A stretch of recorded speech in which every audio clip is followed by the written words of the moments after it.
என்ன கடைசி ஒரு வாட்டி பாத்துக்கோங்க. என் உடம்பு கை கால் இடுப்பு எது ஒழுங்கா இருக்கிறது எனக்கு பிடிக்கல.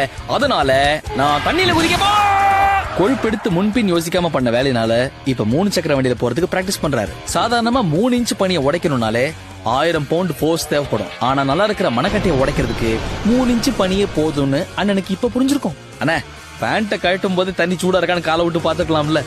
நல்ல வெயில் அடிக்கிற நேரத்துல விட்டுட்டு பனி கொட்டுற நேரத்துல அண்ணன் தண்ணியில முங்கு நீச்சல் அடிக்க முனைஞ்சாரு. இப்ப மூக்கு முக்காய்ச்சி சப்பையானதான் மிச்சம். விளைவு தலையில இருந்து தக்காளி சாஸ் நிக்காம கொட்டுது. இதே தண்ணியில நான் அடிச்ச கடப்பாறை நீச்சல ஊரே பாத்துச்சு. நம்ம நீங்க 2 பேரும் பாக்கலன்றீங்க. நம்ம ரெக்கார்டு பண்ணுவீங்க வந்து பாக்குறேன். இங்க பாரு ஜம்பா. பனி எங்க மெலிசா இருக்குன்னு பார்த்து குதிச்சாரு இந்த மாமிச மலை. இவரோட மன தைரியத்தை பாராட்டி உங்களுக்கு தண்ணி கடையில செல வைக்கிற வாங்கன்னு பனி ஈதிட்டு போயிடுச்சு. இந்த மாதிரி உறைஞ்ச தண்ணியில விழுந்த 20% பேரு 5 நிமிஷத்துல ஷாக்கால உயிரை விட்டுருக்காங்க. நிறைய பேரு 15 நிமிஷத்துல மயங்கிடுவாங்க. நம்மளோட இருமாப்பல இயற்கையிட்ட காட்டலாமா?